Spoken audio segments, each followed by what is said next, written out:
A very smart guy said the main thing that God gets out of your life is the person you become. And actually the main thing that you get out of your life is the person you become. I'll say a few words about that. Now, if you're regularly a part of Become New, you may know I'm not supposed to be saying anything at all today. I'm actually on a bit of a break, but here's what happened. I was preaching at a church called Cathedral of Faith this past weekend. Ken Foreman is the pastor there. It's a great church, great group of people in San Jose, and Ken told everybody about Become New and encouraged everybody to go listen to it, talked about how he does that, and I'm sitting there thinking, but tomorrow there's not going to be on anything. They're all going to think that I'm a slacker and this was a joke. So I had to say something. So in particular, if you go to Cathedral of Faith in San Jose, you're going to a great church. Ken Foreman is an unbelievably wonderful person. And I'll be back next Monday. So this will just kind of tide you over for the next 5 days. Here's the question I want to invite you all to think about. We're going to be looking at character, at what are sometimes called virtues in action, and learn from the disciplines of psychology and philosophy, theology, scripture, spiritual formation. It will be a great journey. I'm very excited about it. The question for today is, who am I? Not just, who are my parents, what do I do for a living, but really my character. Who am I becoming? Am I developing into the kind of person that God, and how can I be as honest about this as possible? You may have heard there's an old adage that advises people, don't compare your insides with other people's outsides. We see other people's behaviors and actions, and we may admire them. We may envy them. We see what they accomplish, and we only have access to our own insides. What are your insides? Well, that's that unceasing flow of thought, desire, perception, observation, decision that makes you you, and that is stamped by this thing that we'll be looking at called your character. Who am I? I wanted to raise that because that's a question discussed by a man named Dietrich Bonhoeffer. And again, if you're from Cathedral of Faith, this is why I'm especially glad you're here.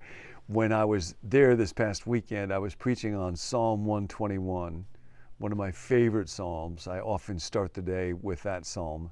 I lift up my eyes to the hills. Where does my strength come from? My strength, my help comes from the Lord, the maker of heaven and earth. He will not let your foot slip. And so that was the text that was preached on by Dietrich Bonhoeffer, the great theologian, martyred during the era of Nazi Germany. When he began his pastoral ministry, his very first sermon was preached on the text of Psalm 121.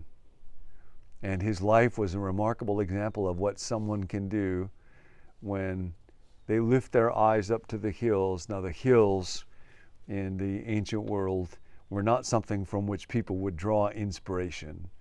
They were problems. They were often the barriers to be able to travel. That's why in the prophet Isaiah, it says that when the day of the Lord comes and the glory of the Lord is revealed, every mountain shall be made low, and every valley be lifted up, and the rugged places be made a plain. And so Bonhoeffer gave a great deal of thought to his help coming from God. When he left his cell and went to the gallows to be hung, he said to someone who was there with him, "This is the end, but for me it is the beginning of life," because there was somebody watching over him. In the last month of his life, Bonhoeffer wrote a very haunting kind of a poem of self-reflection, and I really wanted to read it at Cathedral of Faith this last weekend as part of the sermon, but I ran out of time. I didn't expect that. Working at Presbyterian church, as I did for many, many years, you're on the clock there. You know, with Presbyterians, you only got a certain amount of time. But I thought Cathedral of Faith, I can go as long as I want to. Oh, no. So if you're from Cathedral of Faith and you're listening to this, this is bonus material that nobody else there got this last weekend, but you get it now. This is from Dietrich Bonhoeffer, and you think now about comparing my insides with others' outsides. Who am I? They often tell me I would step from my cell's confinement calmly, cheerfully, firmly, like a squire from his country house. Bonhoeffer writes in the last month of his life before he's killed. Who am I? They often tell me I would talk to my warden freely and friendly and clearly, as though it were mine to command. Who am I? They also tell me I would bear the days of misfortune calmly, smilingly, proudly, like one accustomed to win. Am I then really all that which other men tell of? Or am I only what I know of myself? Restless, longing, sick, like a bird in a cage struggling for breath, as though hands were compressing my throat, yearning for colors, for flowers, for the voices of birds, thirsting for words of kindness, for neighborliness, trembling with anger at evils and petty humiliations, tossing in expectation of great events, powerlessly trembling for friends at an infinite distance, weary and empty at praying. This is Bonhoeffer. Empty at praying, at thinking, faint and ready to say farewell to it all. Who am I? This or the other one? Am I one person today and tomorrow another? Am I both at once? A hypocrite before others, and before myself a contemptibly woebegone weakling? Or is something within me still like a beaten army fleeing in disorder from victory already achieved?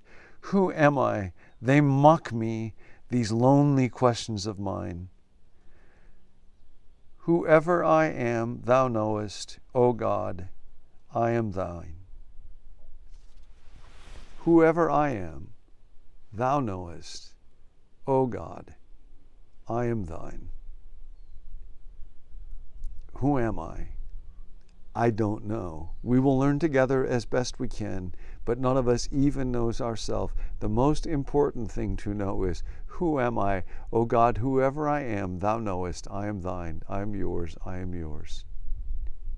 So that's the question. Who am I? Live with it this week. And as you go through this stage, that prayer, God, whoever I am, I'm yours. I will see you next Monday.